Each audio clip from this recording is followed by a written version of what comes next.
Alright, so the objective today that we're going to learn on our phonics paper is we're learning about the trigraph TCH. Now, the T is silent in this trigraph, so the only sound that you should hear is ch, ch. I need you to put your arms out of your sleeve and pay attention, okay? Now, what are you chewing on? Spit it out in the trash can. Can you go throw it away in the trash can, please? Okay, so I want you to echo these words after me. Patch. Patch. Catch. Catch. Itch. Itch. What sound do you hear in the ending position? Gracie? TCH. You hear the ch sound. It's an unvoiced sound. So, I'm going to write those words on the board and we're going to code them, okay? Okay. Alright, so I have patch. P-A-T-C-H. Catch. C-A-T-C-H. And itch. I-T-C-H. Now, raise your hand when you think what three letters are going to make the ch sound. Ava. TCH. TCH. This is a trigraph, so we're going to underline it. Underline the three letters that have it. TCH. Now, since that T is silent, you're going to cross it out because you do not hear that word. What about in this catch? What three letters make it? Gauge. TCH. So I'm going to underline it and do what? Cross out the T. Cross off the T. Okay. Chloe. We're going to cross out the C. No. I mean the T. Okay. And how do I Underline the CH. I underline the whole thing. I underline TCH because it is it's a trigraph. So you have to include that letter T. So you have TCH. And you underline it and then cross off that T because that T is a silent T. Because we don't say this word patch. We say it patch.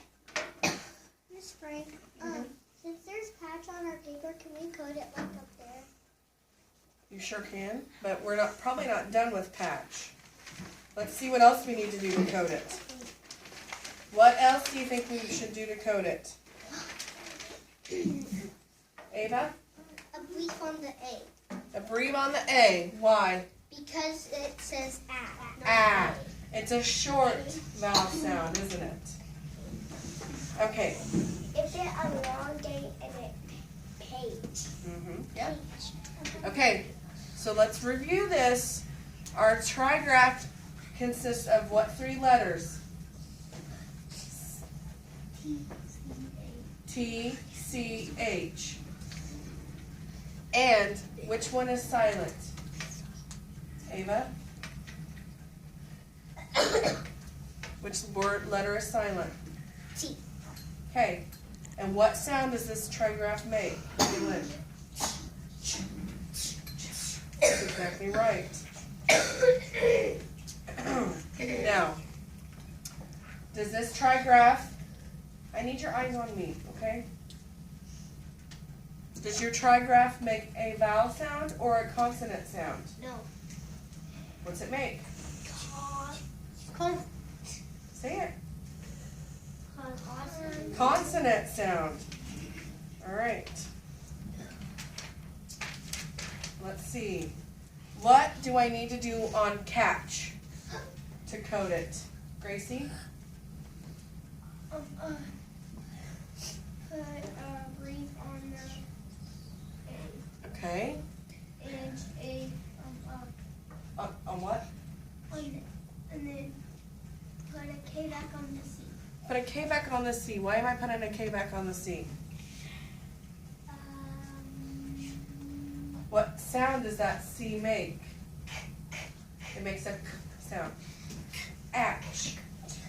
Now, let's finish coding itch.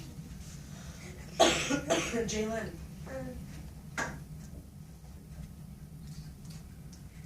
What sound is... Put a breathe on the I. Because it is short, right? It doesn't say its name. If that vowel said its name, this would be ich. And that's not right. It's itch. All right. Let's code some of your words, okay? Wait a minute. Let me see. Actually, let's go ahead and we have. I need your voices off.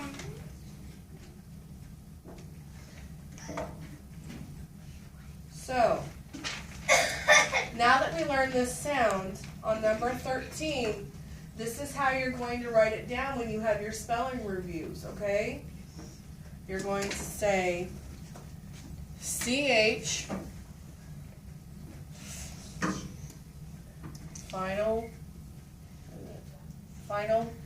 digraph CH, and then what did we just add to the sound? T. What is it? TCH. Because we ended that trigraph, didn't we? It shows up that it's all on 13? Yes. Yep, on number 13. Okay.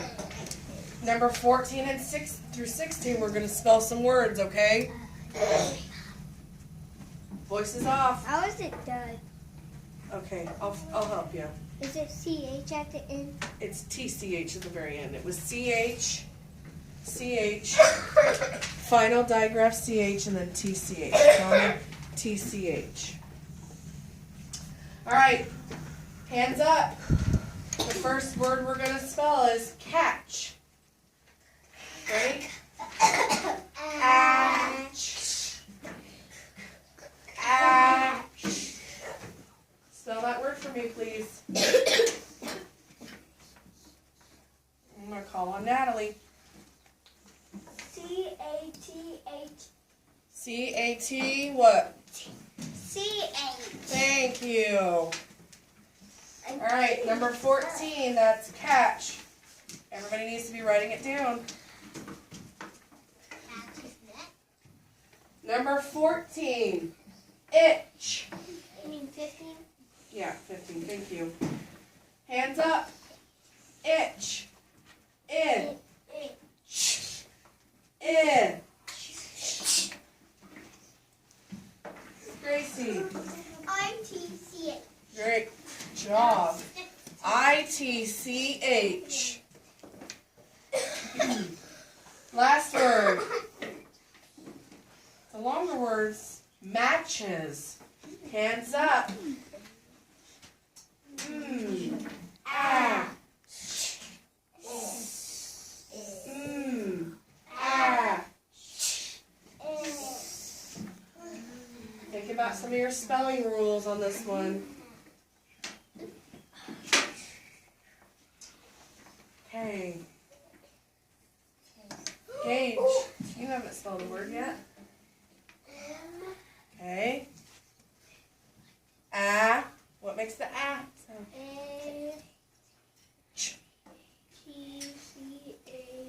Great job. ES. That wasn't easy with the spelling. Great job. Hey, let's code a couple words, okay? We don't have to do that. Let's do crutches. I'm going to write that up on the board. It is number 18 on your paper. And we put a line to the picture because it's crutches. Yeah. What are the crutches? Are those Voices should be off. What are crutches? Crutches are what you use when you have a hurtful foot. Or Look at, they're the picture. See how the picture is? See the padding on top? They rest right underneath your arm, right here. and then you grab onto the handles, and like if somebody has a hurt foot, then they use those to help them hobble. Yeah, you jump up, sit down. Yep. Like this. Okay, first off, what's the first thing that we have to look for in the word? Ashton. TCH. What's another thing that we have to look for? There's one thing that we need to look for first. They are at the end of the word. Do you want to call on a buddy? Yes. All right, let's call on Ava to help. And look for any final stable syllables or suffixes. Or suffixes. So Ashton, do you see any suffixes or final stable syllables?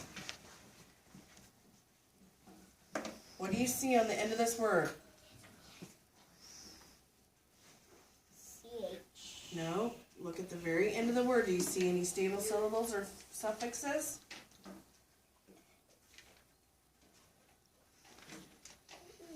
Okay, I'm going to circle it. Tell me what this is. Yes. Yes, that's suffix es. So everybody put a box around your es for the suffix. Who can tell me something else that needs to be coded in this? Your arms needs to be out of your sleeves. Chloe. We underline TCH. Okay. What is this called? What is TCH called? Remember?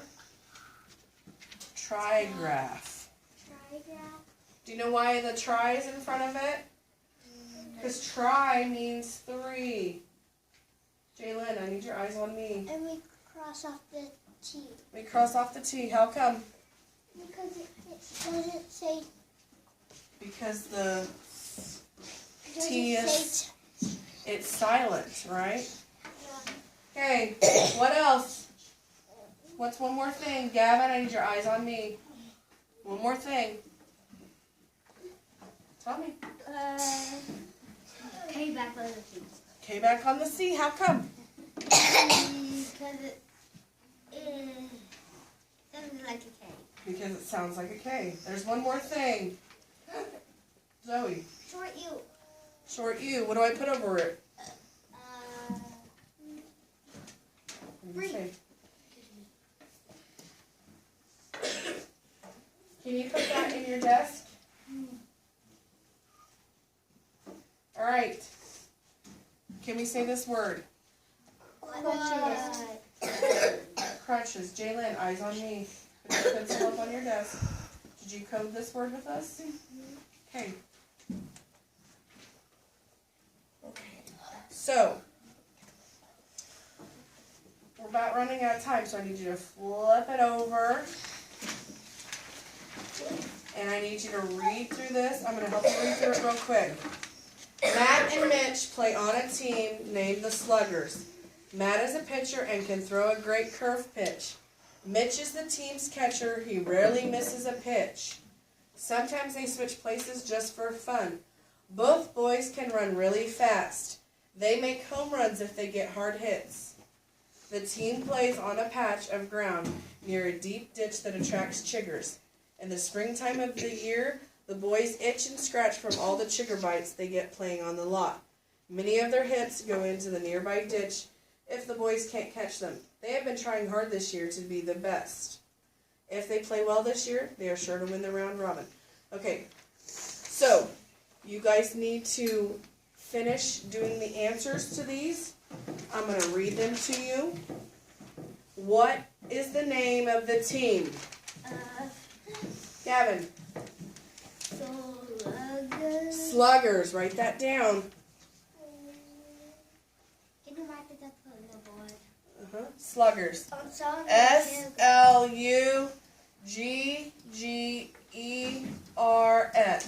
Sluggers. Okay, I'm going to let you guys finish the rest of the questions. And thank you guys for listening.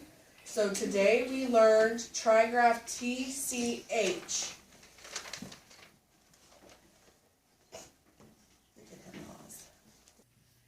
Okay, so how I planned for any anticipated behavior issues is I made sure that I rotated my eyes around the entire room so that I could see if there were any issues that were going to arise. I had several issues that did arise, but I handled them right then and there, told them that they needed to have their eyes on me during the instruction, and also made sure that they got rid of anything that was causing their distraction. Any class management challenges that arose, there was a couple. I had a student in the corner that was chewing on an eraser, and it was distracting from that student learning what we were supposed to be in our lesson. Okay. So one of the class management challenges is I had to stay closer to the smart board instead of walking around the entire room while I'm teaching the lesson. My focus was more on the smart board, and I had to stay there. So I wasn't able to monitor each student proficiently and that making sure that their lesson was getting done entirely. So I wish in this lesson that I could have walked around the classroom, seen that they were learning it more, instead of just staying up by the smart board. However, the smart board is a great technology addition to the lesson, so this actually benefits the lesson. So I felt like I needed to teach them more on the smart board. But I wish they would have had a chance to at least walk around the room more to monitor and make sure that they were getting everything, because I did leave one student out. I accidentally erased the problem before he could write it down. I'm going to change my approach in future lessons to monitoring them more, going between each student and walk around their desks and making sure that they're getting everything that they need to during the lesson. And then I'm also going to improve on, if I am working with the smart board, to try to walk out more and make sure that they're actually writing down the correct lessons and not stay focused on just staying up at the smart board. The other approach that I'm going to take is if I have a student that is not responding to me or causing some problems, that I would like to stand behind them or beside them during the instruction, so that way I can keep their attention. Hit pause. Okay, the behavior issues that happened today during the classroom could have been avoided, and I think it's just because they're still getting used to the brand new teacher in there, and so each time that I get up and teach a lesson to them, they're not used to exactly my teaching style yet. So I think the more that they get to know me and the better that they get to understand my teaching style, they're going to respond to it very well. The other thing is that I need to do, I implement the discipline really well, is because I make sure that I watch each and every kid in there that is doing something, and if they are having a problem, I go ahead and I control it right away before it gets too bad and before everybody else gets involved in it. How I'll change my future approach in a future lesson is, like I said, I want to walk around the classroom more and monitor what each student is doing to make sure that they are understanding it. And also I'm going to make sure that I can kind of shy away and step away from the smart board. Use it as a tool in the instruction and then walk away from it. So these are just a few of my examples and ways that I'm going to improve on a future lesson plan, but I think the more that they get to know me and my teaching style, it's going to end up being a lot better in the future.